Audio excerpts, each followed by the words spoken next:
হিয়ারিংয়ের নতুন নিয়ম চালু হতেই 41 লক্ষ ভোটারের নাম বাদ গেল। গ্রাম পঞ্চায়েত অফিস এবং বিডিও অফিস থেকে যদি আপনারা এই একটি মাত্র নথি তুলে রাখেন তাহলে আপনাদের নাম কেউ বাদ দিতে পারবে না ফাইনাল লিস্টে, এবং হিয়ারিংয়ে সেই নথিটি কিন্তু আপনারা দেখালেই ফাইনাল লিস্টে আপনার নাম উঠে যাবে। ইতিমধ্যেই নির্বাচন কমিশনারের তরফ থেকে এই বিষয়ে পরিষ্কারভাবে জানিয়ে দেওয়া হয়েছে। কোন নথির কথা এক্ষেত্রে বলা হয়েছে, গ্রাম পঞ্চায়েত এবং বিডিও অফিস থেকেই কিন্তু আপনারা এই নথি সংগ্রহ করতে পারবেন। তো আজকের এই ভিডিওটিতে আপনাদেরকে জানাবো, তো অবশ্যই ভিডিওটিতে আপনারা প্রত্যেকেই প্রথম থেকেই শেষ পর্যন্ত সঙ্গে থাকবেন, এবং নতুন হয়ে থাকলে চ্যানেলটিকে সাবস্ক্রাইব করে পাশের দেওয়া বেল আইকনটিকেও প্রেস করে অল নোটিফিকেশনটিকে বাজিয়ে দেবেন। দেখুন বন্ধুরা, নির্বাচন কমিশনারের তরফ থেকে এই হিয়ারিংকে নিয়ে একের পর এক কিন্তু কড়া পদক্ষেপ নেওয়া হচ্ছে। হিয়ারিংয়ের কিন্তু আজ থেকে দ্বিতীয় পর্যায়ের যে স্টেপ সেটা কিন্তু শুরু করলো নির্বাচন কমিশন। পাশাপাশি দেখুন, আপনাদেরকে জানিয়ে দিই, যারা 85 বছরের ঊর্ধ্বে রয়েছে বয়স্ক ব্যক্তি, যারা অন্তঃসত্ত্বা মহিলা রয়েছে, যারা শারীরিকভাবে সক্ষম রয়েছে, কোথাও যেতে পারে না, যেই সমস্ত ভোটাররা, তাদের কিন্তু বাড়িতে বাড়িতে গিয়ে এবার হিয়ারিং প্রসেসও শুরু করে দিয়েছে বিএলও অফিসাররা, এআরও এবং এইআরও। কেননা নির্বাচন কমিশন কিন্তু পরিষ্কারভাবে নির্দেশ দিয়েছে, যদি কোনো বিএলও এই কাজটি না করে কিন্তু তার বিরুদ্ধে কড়া ব্যবস্থা না হবে। তাই আজ থেকেই কিন্তু সেটা শুরু করে দিয়েছে বিএলওরা, এবং প্রত্যেকের বাড়িতে বাড়িতে গিয়ে এই সমস্ত ভোটারদের কিন্তু হিয়ারিং করা হবে, তাদের কিন্তু আর কোথাও যেতে হবে না। তবে এই মুহূর্তে যে নির্বাচন কমিশনারের তরফ থেকে একটি নতুন নিয়ম চালু করা হয়েছে সেই প্রসঙ্গে আপনাদেরকে জানিয়ে দিই, তারপর আমরা নথি নিয়ে আলোচনা করব, কোন নথি কিভাবে আপনারা গ্রাম পঞ্চায়েত অফিস এবং বিডিও অফিস থেকে সংগ্রহ করবেন। দেখুন, পশ্চিমবঙ্গের ভোটার তালিকার বিশেষ নিবিড় সংশোধনের সময় নির্বাচন কমিশন তথ্যগত অসঙ্গতির তালিকায়, অর্থাৎ লজিক্যাল ডিসক্রিপেন্সির তালিকায় 1,36,00,000 ভোটারের নাম রেখেছিল। আপনারা প্রত্যেকেই জানেন এ ব্যাপারে যে 1,36,00,000 ভোটার কিন্তু ছিল লজিক্যাল ডিসক্রিপেন্সির আওতায়, সন্দেহের লিস্টে ছিল। সেই সমস্ত ভোটারদের তো নোটিশ পাঠানোর কথা। তবে নির্বাচন কমিশনারের তরফ থেকে দেখুন ইতিমধ্যেই জানিয়ে দেওয়া হয়েছে সেই সংখ্যাটা কিন্তু আরও কমেছে।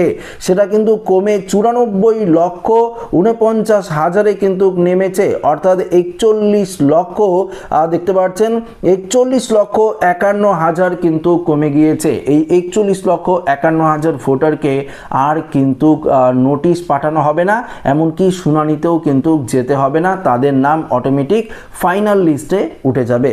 তাদের ক্ষেত্রে কি কি সমস্যা হয়েছিল সেটাও কিন্তু জানিয়ে দিয়েছে কমিশন। দেখুন, তাদের অসঙ্গতি হওয়ার কারণ, কারো নাম মেলেনি, তো কোনো ভোটারের বাবার সঙ্গে তার বয়সের যে পার্থক্য সেটা 15 বছরের কম ছিল, আবার কোনো ভোটারের সেটা 50 বছরের বেশি ছিল। কারো ক্ষেত্রে ঠাকুরদার বয়সের সঙ্গে অসঙ্গতি দেখা গিয়েছিল। প্রথমে কমিশন জানিয়ে দিয়েছিল তথ্যগত অসঙ্গতি ধরা পড়েছে 1,67,00,000 কিন্তু লক্ষ, সেটা পরে কমে দাঁড়িয়েছিল 1,36,00,000, সেটা কিন্তু আবার কমে এখন হয়েছে 94,49,49,000 কিন্তু নেমে এসেছে।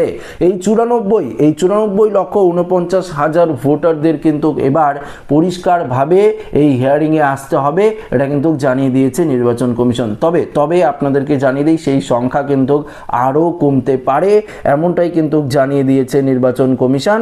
দেখুন, কমিশন বলেছে এক ব্যক্তির সঙ্গে 6 জনের লিঙ্ক করানো হয়েছে এমন 23 লক্ষ ভোটার রয়েছে।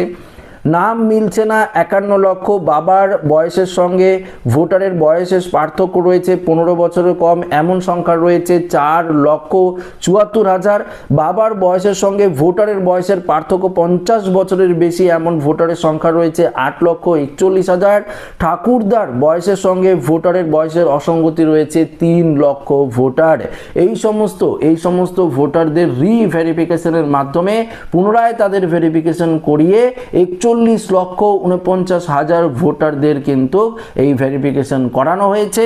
তাদেরকে আর কিন্তু একদম যেতে হবে না হিয়ারিংয়ে, সেটা স্পষ্টভাবে জানিয়ে দিয়েছে নির্বাচন কমিশন। তো বুঝতেই পারলেন, কমিশনারের তরফ থেকে আরও স্টেপ নেওয়া হচ্ছে যাতে আপনাদেরকে শুনানিতে যেতে না হয়, আপনাদের ভেরিফিকেশন যাতে একদম পরিষ্কারভাবে করানো যায়, কোনো রকম ঝামেলা যাতে না হয়, যাতে প্রত্যেকটি বৈধ ভোটারের নাম এই এসআইআর এর ফাইনাল লিস্টে থাকে, এটাই কিন্তু কিন্তু চাইছে নির্বাচন কমিশন, তাই একের পর এক স্টেপ নেওয়া হচ্ছে, একের পর এক পদক্ষেপ নেওয়া হচ্ছে যাতে আপনাদের কোনো সমস্যা না হয়।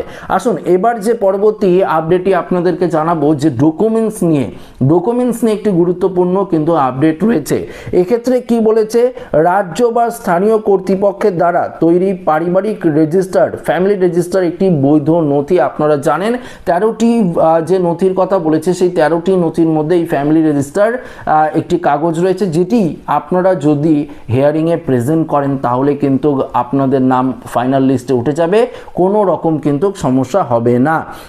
এবার কথা হলো আসলে কোথায় পাওয়া যায় এই নথি আপনারা কিভাবে পাবেন বা সংগ্রহ করবেন সেটা আপনাদেরকে জানিয়ে দিই। দেখুন, আপনার যে এলাকা রয়েছে সেই এলাকার গ্রাম পঞ্চায়েত অফিস বা বিডিও অফিস যে রয়েছে, অবশ্যই যদি আপনারা গ্রামে থাকেন তাহলে গ্রাম পঞ্চায়েত অফিস রয়েছে, যদি আপনারা শহরে থাকেন বা গ্রামে থাকেন ব্লক অফিস তো অবশ্যই আপনাদের আছে, তাই না? সেই ব্লক অফিস অর্থাৎ বিডিও অফিস, পাশাপাশি গ্রাম পঞ্চায়েত অফিসেও আপনারা ফ্যামিলি রেজিস্টার সার্টিফিকেট সংগ্রহ করতে পারবেন, সেটি দেখেও কিন্তু আপনারা এসআইআরে নিজেদের নাম তুলতে পারবেন। দেখুন, এটি একটি সরকারি সমীক্ষা, দেখতে পাচ্ছেন পরিবার ভিত্তিক তথ্য এতে নথিভুক্ত থাকে, কেন্দ্র ও রাজ্য সরকারের তত্ত্বাবধানে এটি কিন্তু প্রস্তুত হয়। এটি দেখতে পাচ্ছেন এখানে বলেছে যে SECC অর্থাৎ এক্ষেত্রে কাস্ট যে সেন্সাস রয়েছে, কাস্ট সেন্সাসের ভিত্তিতেই কিন্তু এই ফ্যামিলি রেজিস্টার সার্টিফিকেট দেওয়া হয় রাজ্য এবং কেন্দ্রীয় সরকারের তরফ থেকে, যা আপনারা সংগ্রহ করতে পারবেন গ্রাম পঞ্চায়েত অফিস এবং ব্লক অফিস থেকে। এটা কিন্তু স্পষ্টভাবে জানিয়ে দিয়েছে নির্বাচন কমিশন।